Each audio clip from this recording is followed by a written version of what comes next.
This is a lesson on subtraction with regrouping or renaming. We can call it renaming as well as regrouping. This occurs when the digits in the minuend, which is the top number here, the 423, when the digits in the minuend in a subtraction problem are smaller than the corresponding digits in the subtrahend, or the bottom number. So you can see in this case the 3 is larger than the 9 and the 2 is larger than the 8. In this kind of a problem, because the digits in the top are bigger than the digits in the bottom, we would need to rename the number.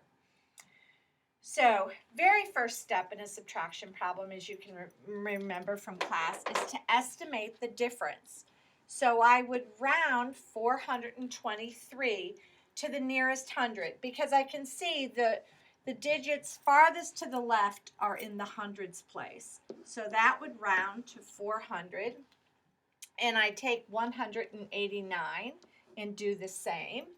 Bring over my subtraction sign. 189 rounded to the nearest hundred would be 200. 400 minus 200, I would expect my answer to be around 200, approximately 200. So now on with the problem. So here we have the original problem, 423 minus 189. First, think in your mind as you do this about the place value blocks and making trades. So since digits in the minuend are smaller than digits in the subtrahend, I must rename or regroup the number 423. It's really very, very important to note that I'm not changing the value. It's still going to be 423. I'm just renaming the number. Sort of similar to if I had $1, I could rename it to 4 quarters or 2 50-cent pieces. I'm not changing the value. It's still $1 or 100 pennies, but I'm just renaming it. So looking at place value blocks and renaming 423, the original way that we would see the number is, you can see there are 400 blocks. And we are missing, we need another 10 block.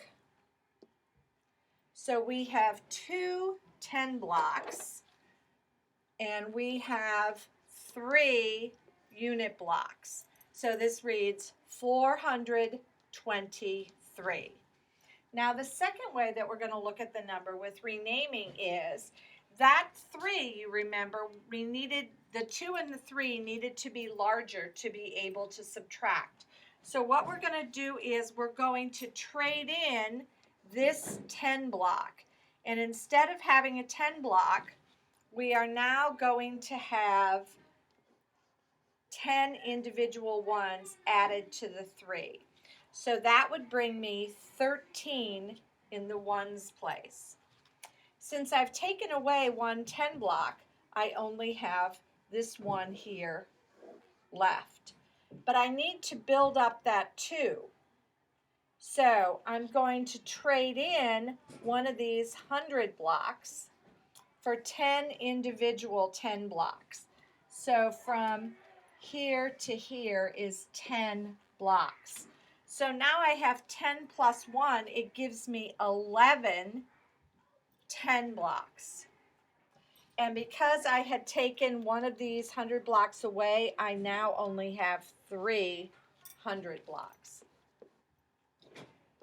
So this is how we have renamed the number. And when you're doing this on paper, it would look something like this. You would take 423. I don't have enough in the ones, so I'm going to come over here, change that to a 1, and bring the 1 over here to add to the 13.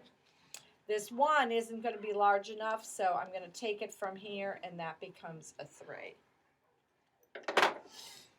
Let's look at it when we do it. So in this case, I go ahead and do the subtraction. 13 minus 9 is 4. 11 minus 8 is 3. 3 minus 1 is 2. So I've renamed the 423 to have it be 300 blocks, 11 10 blocks, and 13 ones blocks. Now for the double check, the famous dot, dot, dot, dot. We can do this because of the inverse, the opposite relationship between addition and subtraction. So what I'm going to do is change this to a subtraction problem.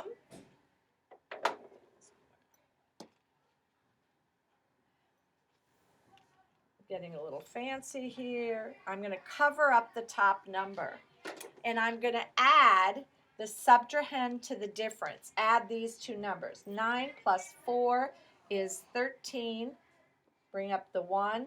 1 and 8 is 9, and 3 is 12. Bring up a 1. 1 and 1 is 2, and 2 is 4.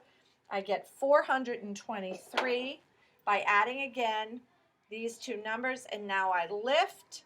And if this 423 agrees with this number in the minuet, then I've done it correct. And that's subtraction with regrouping.